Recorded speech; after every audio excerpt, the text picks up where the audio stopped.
오늘 우리에게 주신 하나님 말씀 같이 봅니다. 하나님 말씀은 마태복음 4장 19절 말씀입니다. 신약성경 마태복음 4장 19절 함께 봉독합니다. 나를 따라오너라 내가 너희로 사람을 낚는 어부가 되게 하리라. 저는 오늘 우리에게 주신 하나님 말씀 마태복음 4장 19절의 말씀을 가지고 사람 낚는 어부가 되게 하리라 라는 제목을 가지고 잠깐 동안 말씀을 통해서 은혜를 나누고자 합니다. 제가 이 성경을 읽으면서 여러모로 우리 예수님에 대해서 놀라고 또 놀라고 자주 놀라는 장면들이 있는데 그 중에서도 굉장히 부러우면서 이 놀랐던 부분들이 바로 이제 그 제자들을 부르는 장면입니다. 굉장히 부러워요. 굉장히 부럽습니다. 그 말씀에 권세가 얼마나 있으셨는지 예수님은 그냥 지나가시다가 바쁘게 일을 하고 있는 사람들이었어요. 이 베드로와 안드레, 요한, 야고보, 이런 사람들이 바쁘게 일을 하는 와중이었거든요. 그물을 싣고 그물을 깁고 막 이렇게 손질하고 그물을 정비하고 있는 막 바쁜 와중에 있는 사람들에게 너희는 나를 따라오너라. Follow me. 그러면 바로 일어나서 예수님을 따릅니다. 심지어는 성경에 보면 물고기 잡은 것과 그물과 배를 다 버려두고 예수님을 일어나서 바로 쫓아오는 거예요. 그냥 그렇다 치죠. 이 베드로 같은 경우에는 이 밤이 맞도록 수고했지만 물고기를 한 마리도 못 잡았는데 예수님이 그 배에 오르셔서 깊은 곳에 가서 그물을 던져라 그래서 왕창 잡아서 그런 어떤 초자연적인 어떤 그런 능력을 보니까 그랬다고 이해할 수 있습니다. 그런데 제가 참 놀라웠던 것은 이 마태라는 사람이에요. 오늘 본문을 기록한 이 마태라는 사람인데 이 마태는 지금 현직으로 말하면 세무공무원이거든요. 아주 노른자위죠. 지금도 공무원이라 그러면 굉장히 부러워하는 때인데 그때도 그랬을 거예요. 이 세무공무원이었던 이 세리였는데 세리가 일종의 이제 통행세 같은 것을 받고 있었던 이제 그 세리였었습니다. 이 세무공무원이었습니다. 마태가. 근데 예수님이 지나가시다가 마태를 보시고 너는 나를 따라오너라. Follow me. 한마디 딱 하시니까 이 세리였던 세무공무원이었던 마태도 즉시로 일어나서 바로 예수님을 따라갔다라는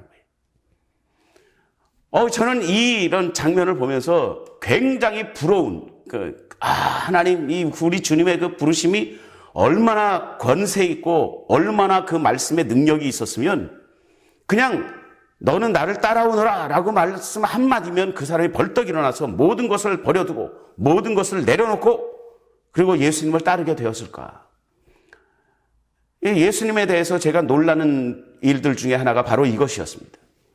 그런데요, 참 중요한 것은 그런 그 권세 있는 부르심 이런 것들도 제가 굉장히 부러워하고 그렇지만 그 안에 놀라운 예수님의 그 경륜이 계획이 들어있다라는 것이죠.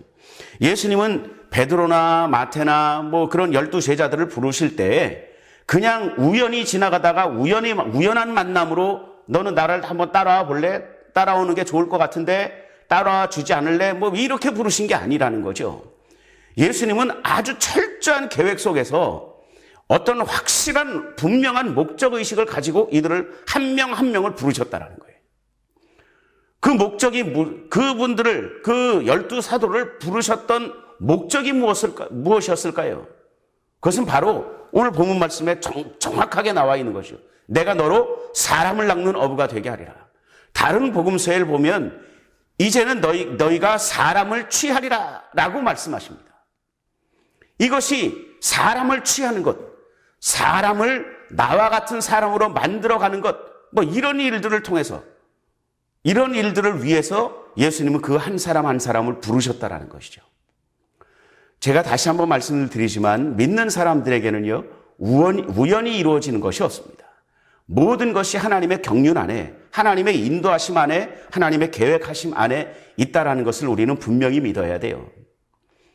그 예수님의 그 놀라운 계획 안에서 뚜렷한 목적을 가지고 예수님은 그 12제자를 부르셨고, 이 시간에도 저와 여러분들을 부르신 하나님은 분명하고도 확실한 목적을 가지고 저와 여러분들을 부르셨다라는 거예요. 그냥 대충 우연히 지나가다가 누가 전도해서, 저 같은 경우에는 고등학교 1학년 때 저보다 2년 선배였던 학교 선배가 저를 전도해서 제가 그 교회를 나가게 되었었습니다. 그것이 1979년 4월 30일 날 제가 처음 이 학생회 예배를 이렇게 나가게 된 것이 이제 처음이었는데요. 우연히 그 학교 선배가 나를 불러서 안 나오면 죽어? 그래서 제가 그 선배한테 끌려가서 우연히 그냥 나가게 됐다. 그게 아니더라고요. 제가 지나온 세월을 돌아보고 그 이후에 이렇게 많은 세월이 흐르는 다음에 돌아보니까 그 모든 것들이 다 하나님의 경륜이었다라는 거예요. 하나님의 인도하심이었다라는 것이죠. 하나님은 분명한 의식을 가지고 분명한 목적을 가지고 저와 여러분들을 불러주셨다라는 거예요. 그 목적은 바로 오늘 본문 말씀에 나와 있는 사람을 취하는 것입니다.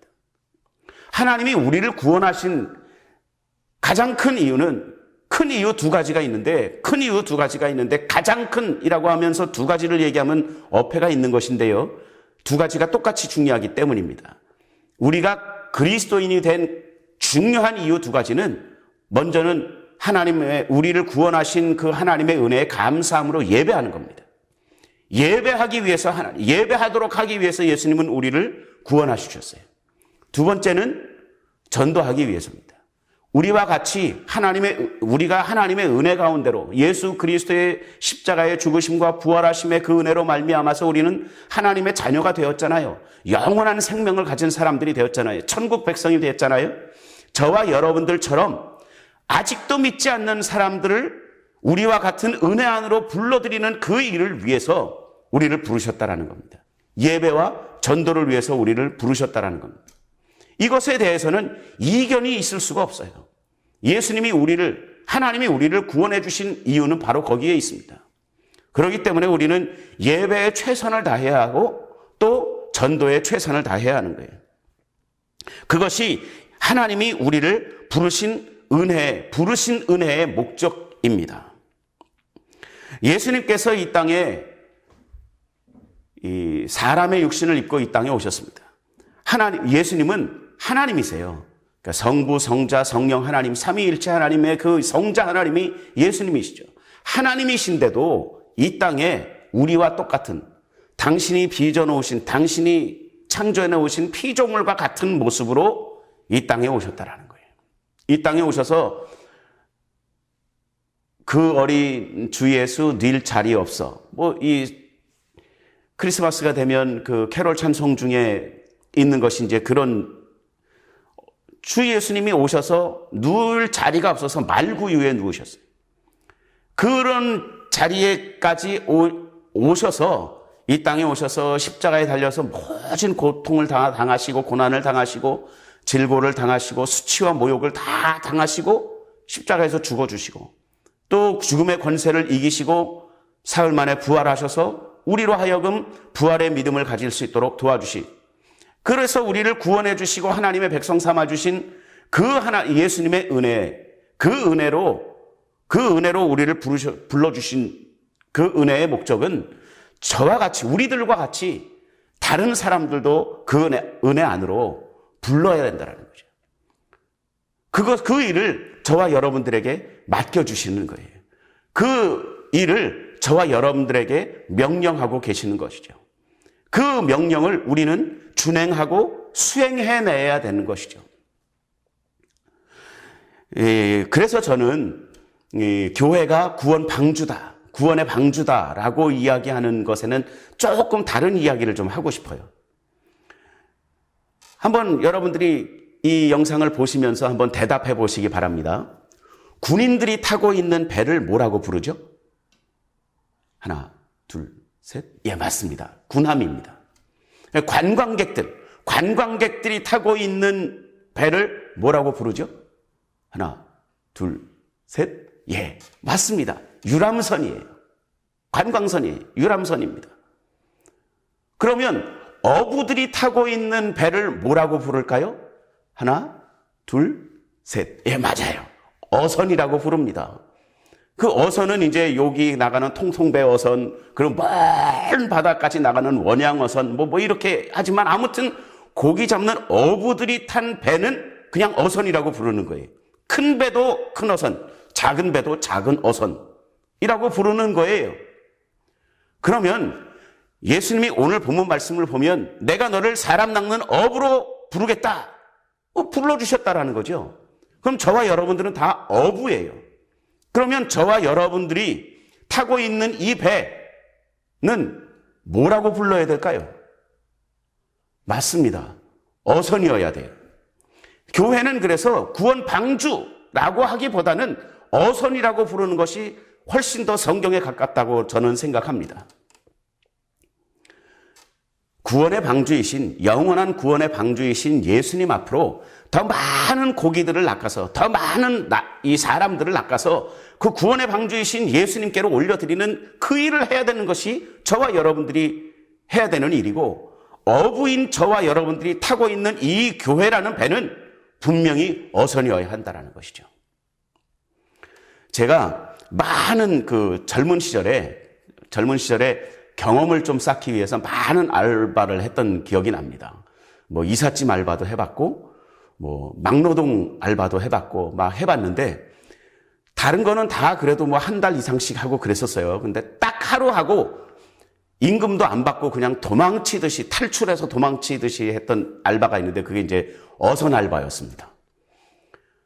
너무너무 힘들었어요. 너무너무 힘들어서 딱 하룻밤 해보고 다 그 숙소에 가서 자는데 그 임금도 안 받고 그냥 신발 들고 도망쳐 나왔던 기억이 납니다. 다시 할 생각이야 못 하겠더라고요. 너무 힘들어서 1초도 못 쉽니다. 막 이 고기가 올라오고 막 그렇게 되면 정말 1초도, 그러니까 큰 한숨 한 번 쉴 시간도 없이 일을 해야 돼요. 너무너무 힘들어가지고 그랬었는데요. 여러분, 제가 무슨 얘기를 하려고 하냐면, 그 배는 여러 가지 이렇게 직종들이 있어요. 그러니까 이제 선장이 있습니다. 선장은 요만한 이렇게 운전대 요만한 게 있죠. 그 배 이렇게 그걸 키라고 부르죠. 키. 그 키를 가지고 이렇게 조정하고 어군 탄지기 같은 걸 이렇게 보면서 금을 내려 뭐 이렇게 하면 뭐 알아서 이렇게 합니다. 뭐 운전을 해요. 운전. 선장은 운전하죠. 그리고 거기에 보면 이 배의 그 기관을 정비하는 정비공도 타고 있습니다. 배 안에. 정비공, 그 사람은 그 엔진을 이렇게 관리하는 사람이에요. 또 어떤 사람은요, 막 일을 하는 사람들을 위해서 밥을 짓는 사람이 있어요. 밥을 짓는 분도 있습니다. 그리고 이제 갑판에서 뭐 이제 진짜로 뭐 고기를 잡는 사람들도 있습니다. 그런데 여러분, 선장은 무엇을 위해서 운전을 하고 있을까요? 기관을 고치는 사람은 무엇을 위해서 정비를 하고 있을까요? 부엌에서 일하고 있는 그 아저씨는 무엇을 위해서 음식을 하고 있을까요? 결국에는 고기를 잡기 위해서입니다. 선장도 정비공도 부엌에서 일하는 사람도 갑판에서 물고기를 잡는 사람도 전부 다 그 어선에 탄 사람들은 다 고기를 잡기 위해서, 물고기를 잡기 위해서 일하는 사람들이에요. 마찬가지입니다. 교회에도 여러 가지 일을 하는 분들이 있어요. 뭐 청소를 잘 하시는 분도 있고, 기도를 열심히 잘 하시는 분도 있고, 목사는 말씀을 공부하고 기도하고 말씀을 선포하고, 또 어떤 분들은 부엌에서 일하는 것을 참 잘 하시는 분들도 있고, 여러 가지 일이 있을 수 있습니다. 집사도 있고, 안수 집사님도 있고, 장로도 있고, 뭐 권사도 있고, 성도도 있고, 그래요. 그러면 그 모든 분들은 다 무엇을 위해서 존재해야 될까요? 맞습니다. 어선이기 때문에 우리는 다 사람을 구원하고 사람을 낚는 일을 위해서 존재하는 거예요. 교회 안에서 직급은 달라도 직임은 달라도 결국에는 그 일을 위해서 우리는 교회 안에서 맡겨진 일들을 하는 것이라는 거죠. 우리는 그 생각을 분명하게 가져야 합니다. 그것이 하나님이 우리를 부르신 목적이기 때문입니다. 그 일을 감당하기 위해서 하나님은 성경에서 사도 바울의 그 가르침을 통해서 성경은 우리에게 그런 이야기를 합니다. 이 일은 때를 얻든지 못 얻든지 해야만 한다라는 거예요. 또 그 사람들이 듣든지 아니 듣든지 복음은 전파해야 된다라는 것이죠. 이 말은 때를 얻든지 못 얻든지 듣든지 아니 듣든지 라는 말은 무엇이냐면 핑계대지 말라라는 거예요. 핑계대지 말고 전해봤는데 그 사람 안 들어요. 제가 좀 시간이 없어서요. 핑계대지 말고 복음을 전해야 된다라는 거예요. 이것이 성경의 가르침입니다. 듣든지 아니 듣든지 복음은 전파해야 되는 겁니다. 시간이 있든지 없든지 우리는 복음은 전파해야 되는 거예요. 그것이 우리를 은혜 가운데로 부르신 부르심의 목적입니다. 그 목적에 합당하게 우리가 사용되어져야 된다는 것이죠. 중요한 것이 하나 있는데요. 우리에게 맡겨진 시간이 그리 많지 않을 수도 있다라는 겁니다. 시간이 많지 않을 수 있어요. 여러분, 마태복음 25장에 나오는 그 비유 가운데 그 열처녀의 비유가 있습니다. 열처녀의 비유가 그렇게 되죠. 5명은 슬기로운 처녀라고 성경은 기록하고 있고 5명은 어리석은 처녀라고 기록하고 있습니다. 5 슬기로운 처녀와 이 5명의 그 어리석은 처녀들의 차이는 뭘까요? 기름을 준비하고 기름을 준비하지 않았다? 그냥 드러난 아웃풋에 불과합니다. 그냥 현상에 불과합니다. 이 사람들의 진짜 차이는 무엇이었냐면 슬기로운 처녀들은 신랑이 언제 올지 알 수 없기 때문에 우리에게 기름을 준비할 수 있는 넉넉한 시간이 없을 수도 있어 라고 생각한 거예요. 이 사람들은 슬기로운 처녀들이었습니다. 근데 어리석은 처녀들은 어떤 사람들이었을까요? 기름이 필요하고 신랑이 올 거라는 것도 알고 있었어요. 다른 것이 없습니다. 슬기로운 처녀와 달랐던 것은 딱 한 가지입니다. 언제든지 기름은 언제든지 사러 갈 수 있어 라고 생각하고 있었던 거예요. 오늘 못 가면 내일 가면 되지 뭐. 내일 아니면 모레 가면 되지 뭐. 라고 생각하고 있다가 느닷없이 뜬금없이 졸지에 신랑이 와버린 거예요. 이 기름을 준비할 시간을 놓쳐서 혼인잔치에 들어가지 못했다. 이것이 그 열처녀의 비유에서 이야기하는 것이지 않습니까? 저와 여러분들에게 그렇게 많은 시간이 있지 않을 수도 있다라는 생각을 해야만 합니다. 그렇기 때문에 우리는 복음을 전파하는 일을 미룰 수 없고요. 우리는 그 일을 소홀히 할 수 없다라는 것입니다. 예수님은 저와 여러분들을 업으로 부르셨습니다. 그 일을 잘 감당하시고 성실하게 감당하시는 저와 여러분들이 되시기를 예수님의 이름으로 축원드립니다. 우리 능력 있는 어부가 됩시다. 교회마다 만선으로 하나님을 기쁘시게 하는 그런 교회들이 되시기를, 특별히 우리 교회가 그렇게 되기를 예수님의 이름으로 축원드립니다. 기도하겠습니다. 하나님 아버지, 우리를 사람 낚는 업으로, 사람을 취하는 업으로 불러주신 하나님 감사합니다. 죽을 수밖에 없었고 죽어 마땅한 저희들이었지만 하나님께서 우리를 은혜로 가운데로 불러주시고 하나님 백성 삼아주시고 하나님 아버지 하나님 은혜 가운데서 천국 백성 되게 하신 그 은혜를 우리가 기억하게 하시고 은혜로의 부르심에 합당한 삶을 살 수 있도록 주여 도와주옵소서. 업으로 부르신 그 부르심에 합당하게 그 직분 잘 감당하는 우리 한 사람 한 사람 되어지게 도와주옵시고 우리 홍천 순복음교회가 그 어선으로 하나님 기쁘시게 할 만한 귀한 사명 감당할 수 있도록 주여 도와주옵소서. 감사하고 예수님의 이름으로 기도하옵나이다.